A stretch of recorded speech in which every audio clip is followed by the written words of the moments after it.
Okay, now another thing you need to know about mid-mark valves, or about the kits that go into them, we talked about earlier, is how you can tell if a valve is full wave rectifier or not, other than by measuring its direct resistance. The easiest way to tell is by looking at the case of the valve.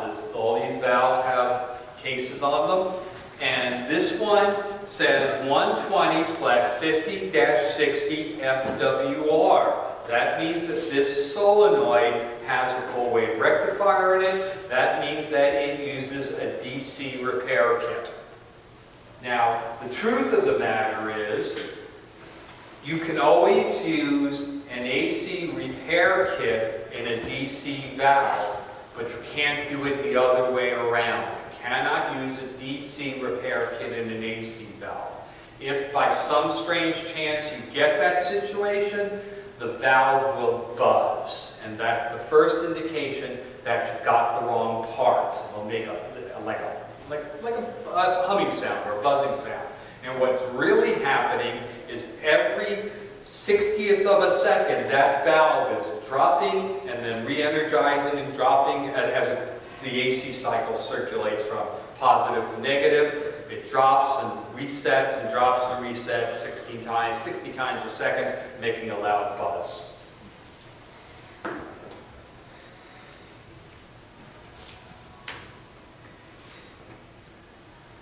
Okay, door motors. The new style machine has a door motor. The old style machine has a pulse solenoid. What both devices are doing, they are lifting a little lever, oh, you can't see it, of course, that's mounted on the frame of the machine, and it lifts the door handle up. It's really kind of cheesy, but that's what they do. The door motor is a complete assembly, and it does have a switch in it that can go back, but you can only get it as one part. The pulse solenoid in the old style machines can become not only electrically bad, they can short out or short to ground. There's also a mechanical device, so they can mechanically become unaligned, and there's a bushing that controls the pivot arm. You need to, if you do have door opening problems, you need to take a look at that part of the system. Okay, so we're talking about the face of the machine and door gaskets. And I want to bring up a topic that's close to my heart about Midmark and RPI. I don't know if anybody has seen one of these. This is the wire ring that Midmark sells in their door gaskets. RPI does not believe in this product. We don't use this product. We suggest you take this puppy out and you throw it away.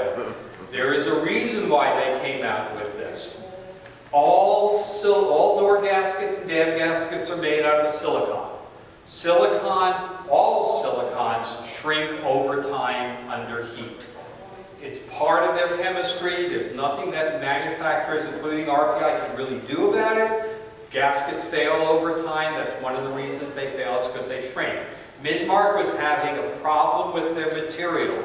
Instead of reformulating their material, somebody got the brilliant idea of making a wire ring and putting it in the door gasket so that as the door gasket shrank, you would have something to shrink against.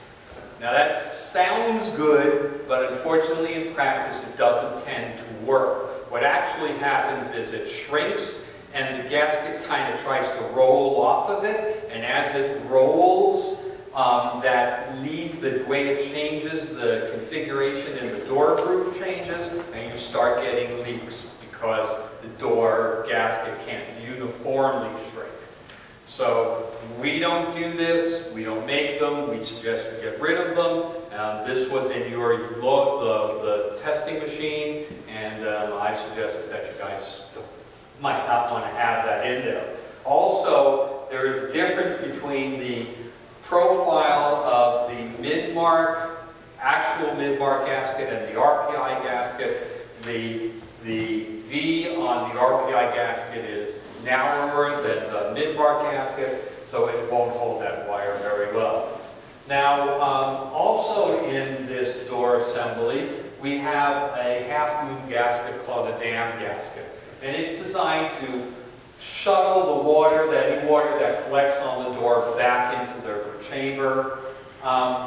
In the original M9, there was a style of door that, well, this is the ladder style. And what you can see here are two studs. They're kind of like screws sticking through the frame of the door. And the dam gasket is shoved onto those two screws, and the threads on the screws hold it in place. In the very earliest version of the M9, there was a right angle bracket welded onto the face of the machine, kind of fit around there. If you ever run into those, and they are fewer and further between because those are the very earliest ones they made, it takes a different dam gasket. And the only way you're going to know is by looking at it. I'm afraid if you ever do run into one of those oldest style machines, you're going to have to write yourself a note somewhere to remember you got to buy a different dam gasket for it. I don't know of any other way to tell the difference other than by physically looking at it. Okay, part of our planned maintenance, we do include a dam gasket, a door gasket, chamber filters, and door springs, so you will get those as a set. Now, another part of the door, if you ever run into a situation where no matter what you do to the door, you can't get it to seal properly, it keeps leaking, you've put new door gaskets in, you've moved the gasket around, you just can't get it to seal, you might want to take a look at the insulation pad behind the door. It's part of the construction of the door. It's between the door frame and the outside of the machine.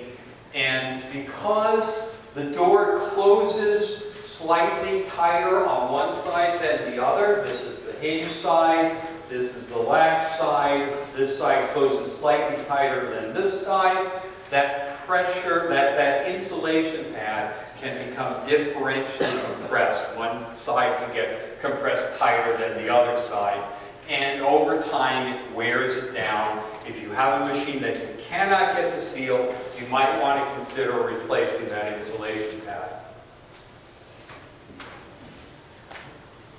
Yeah, okay, door springs. This little gizmo down here is called a door spring. Once the machine has been opened, by lifting the lever either through a pulse solenoid or through a door motor, that door spring actually provides the motive force to open the door. It doesn't open very far, about a ½ inch, but in the planned maintenance kit, we give you 2 of them. If you find that the doors aren't popping open enough, they're not moving far enough, double the springs up, lay the 2 of them in together, it gives you twice the popping force. That's why we give you the 2 of them. Okay, so we've opened the door, and now we're looking at the inside. And we're talking about where the water goes and how you measure the water. Now, water in sterilizers is critical. It's one of the most important things that you can deal with as you learn about these machines and as you deal with them in the future. When you are talking to your customers, and I have here a piece that was sent to me by a customer, can anybody tell me what the green gunky deposits are on this particular piece of equipment here?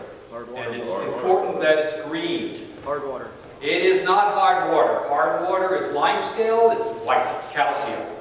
This is copper, and it comes directly out of their water pipes. These people needed to get their water pipes redone at their facility. The copper is being flushed into the machines, flushed down the lines, getting all in the valves, creating all kinds of chaos. Water matters. When you talk to your customers about their machines, they should never ever purchase drinking water spring water, mountain water, anything that looks kind of tasty. The way those waters are prepared, they take perfectly good water, they filter all the impurities out of it, all the chemicals, all the ion, everything, and then to make it taste good, they put them all back in again. So mountain water, spring water, drinking water, all contain minerals. They're unsuitable. The only thing you want to put in a sterilizer is distilled water, and it'll say distilled water on the bottle. Now, some people have what they call reverse osmosis systems in their offices. Some of that water you can use. The thing you don't want to use is deionized water. Now, some reverse osmosis systems can deionize water. It depends on how well it works. The reason you don't want to use deionized water in any kind of device that has copper is because water is naturally ionic. It doesn't want to be. When it's deionized, it will actively find free ions, and it will strip the ions out of the copper piping, out of the brassware, out of the stainless steel, and you'll start developing rot. Anybody that has ever seen a Pelton crane chamber that has stress cracks in it and rot, that's a lot of what happens. So they've used, over the years, somebody has gotten water in it that's deionized, taken all that metals out, and the chambers start developing little pinholes. So never use deionized water in a sterilizer. It's really, really important. Another thing that we're looking at here is the fill tube. Now, the water, of course, goes in that white opening at the top, and the customer looks at the water level. Now, you never want to fill, you can tell your customers, you never want to fill this tube up any higher than an inch from the top. If they actually do fill the water higher than that, when the machine runs and it vents into the reservoir, it bubbles the water. Naturally happens. That bubbling transfers through the reservoir and actually up that tube, and they'll complain that they've got like a gallon of water on their counter and they can't figure out where it came from. Well, of course it's not a gallon, maybe it's like a quarter of a cup, but the water actually bubbled out of the tube. It's pretty funny to watch. So that's someplace, that's an operator error, they just overfilled it. Anybody got any questions? Okay, you all you all had lunch, so you're all nice and calm. I got one. Yeah. Okay, on top of the vent valve, there's an adapter. That's correct. Do you have a source for those? Well, we sell them with the vent valve, and you should never need to replace it. Is there a reason why you want to replace it? Well, because Harry Shine had it for a week and disconnected all the plumbing and all the electrical connections, and that adapter was missing. Oh, nice. Okay, you can catch me at my desk, and I'll see if I can scavenge you one. Normally, if I you were, found them. I bought 5 of them. oh, okay. If you were to buy a valve, it would come with it. We got them. I can get you one. Okay. Kip's got it. Yeah. But I really good. Okay. Oh yeah, door switch. Okay, so there are 2 different styles of door switches, just like there are 2 different styles of machines, just like there are 2 different styles of everything that we're talking about. But the door switch over time can fail, and you'll get door jar warnings. The other thing that can actually fail in this device, there is a piece of spring steel on top of that door switch. And on that, it's called a door actuator. And on that little tiny piece of spring steel, there's a little tiny right angle bend. And on that little tiny right angle bend, there's a little tiny piece of metal.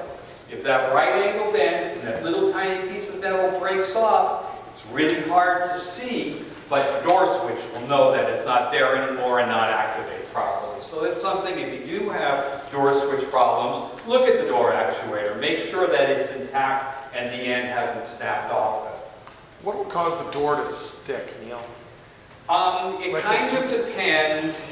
It's a mechanical process. So really, if you've got that kind of situation, you want to go ahead and take the framing off and go in there and grease it. lubricate it up, see if you can get it freed up. Now, in some cases, it can be mechanically abused, you know, if somebody's coming, I won't do it, but if they're coming along and they're slamming the heck out of this door, they can actually bend some of those components. So you want to be sure that they're free moving when the machine's not operating and that they're well lubricated. What are we lubricating them with? White grease works. Yeah, okay. Yeah, it's a pretty simple mechanical system, and you shouldn't really have. And the other side as well. Right. If you have problems with the door feeling like it doesn't want to open easily, Right. there are oil light bushings in here, and you can put a little bit of oil on that, and you can lubricate those up really easy. Now, there has never been a procedure ever published, I don't even know if it even exists, to realign the door on these machines. You should never need to do that. I've never heard of a situation, but I've never seen any kind of procedure that explains how to do it, if there ever was one.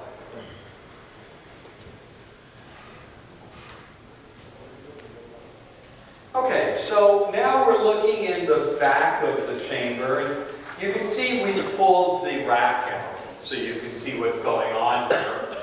And we've got a couple of filters, and those filters are in two lines. This is the line that feeds water into the chamber and water and steam out of the chamber, and this is the line that fills air into the air solenoid.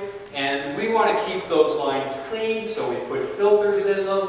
They kind of look like the planet Saturn. They're wire mesh that's welded in the middle. You can put them in an ultrasonic to clean them. They're part of the planned maintenance kit. They're usually replaced on a yearly basis. The earlier style machines only had one filter in the bottom, and it's made out of sintered bronze.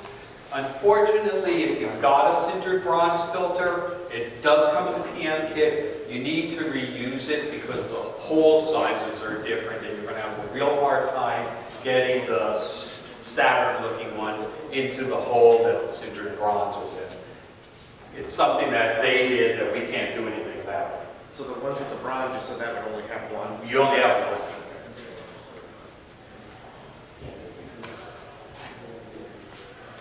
Okay, and then cleaning. Every machine has its own style cleaner, and you need to use the cleaner specified for the machine. Midmark and Pelton's are liquid cleaners that are used in the reservoir. The Tuttenauer cleaner is a powder that's used in the chamber. You don't want to interchange them. You want to use the cleaner that the machine specifies. It's also part of the operator's process for these machines. If anybody reads their operator's manual, I don't know how many people do, but if they do, they tell you how often you're supposed to be cleaning these machines. If you ever need to actually clean something out of the chamber that the cleaner didn't get out, you have to be very careful about what you put in a chamber. Never, ever use anything that has chlorine on stainless steel. Chlorine eats the passivation layer off the stainless steel. That's what makes stainless steel stainless. Once you take the passivation off with chlorine, you develop little micro pits. The micro pits collect iron oxides, and you start the rusting process. Stainless steel is no longer stainless. So if you need to scrub something out of the chamber, we suggest that you use a Scotch-Brite pad, or we have a cleaning kit that has rough pads in it, and you only use a product recommended for stainless steel. Bonami, Barkeep's Friend, they specifically say on the package, only used for stainless steel because they do not have chlorine. You should never need to do anything more than that. There's nothing that a Scotch-Brite pad can't clean out with a little bit of elbow grease and something like Barkeep's Friend. While you're looking at the cleanliness, and if you have a problem, customer complains every time they open up the door gasket falls out. You don't know why. You need to clean this surface. This is the sealing surface for the door gasket. And what happens happens to that is the doctors clean their instruments. They use a soap product. That soap product, maybe they don't rinse it all off all the time. It gets into the steam, it gets onto the frame of the machine, and it develops sticky goo on the sealing surface of the door. It does not mean that the door gasket has failed. The door gasket fails when you can't keep the steam in the chamber, not when it falls out of the door race. Door gaskets shrink. That's part of the nature of the material, but if it's falling out of the race, it's probably sticking to that surface. Clean it, and your problem goes away. Yeah, you cleaning, qualifying testers. The dental world, I come from the medical world, and in the medical world, we talk a lot about spore tests. Now, dentists, not as much, though it's happening more and more frequently. Some of you guys may have already been talking to dentists about failed spore tests. Spore tests are very specific. They do not check whether the machine's sterilized or not. They don't care. What a spore test checks is, did the operator do the technique properly?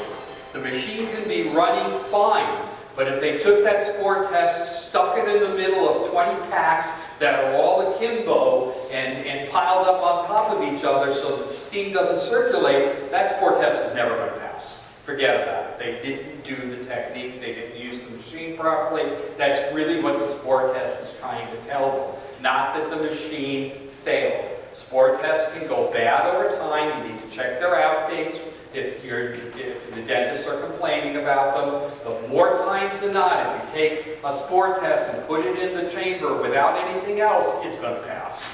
Because the machine didn't have the problem, the operator had the problem. And it's my understanding that many states are now starting to regulate dentists and telling them that they need to do spore testing. It's kind of a new thing for the industry.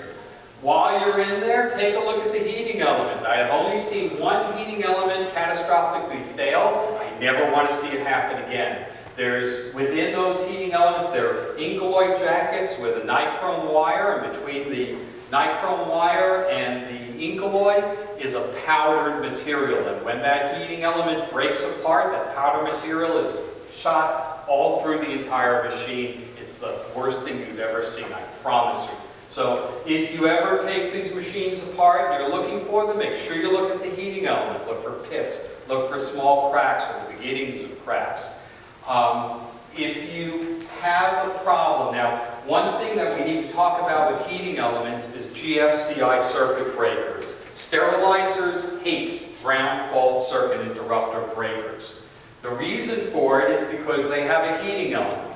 What happens is the Incoloid, the nichrome wire of the heating element sags a little bit, gets closer to the Incoloid jacketing, and you start to develop what's called leakage current. Leakage current is current diverted from neutral to ground, and that's what a ground fault circuit interrupter is looking for. And the more leakage current, the more likely you are to trip a ground fault circuit breaker. Please try to I know it's very hard. Some places you can't avoid it. They have ground fault circuit panels. But if they have a choice, don't let them plug a sterilizer into GFCIs. They don't work very well together.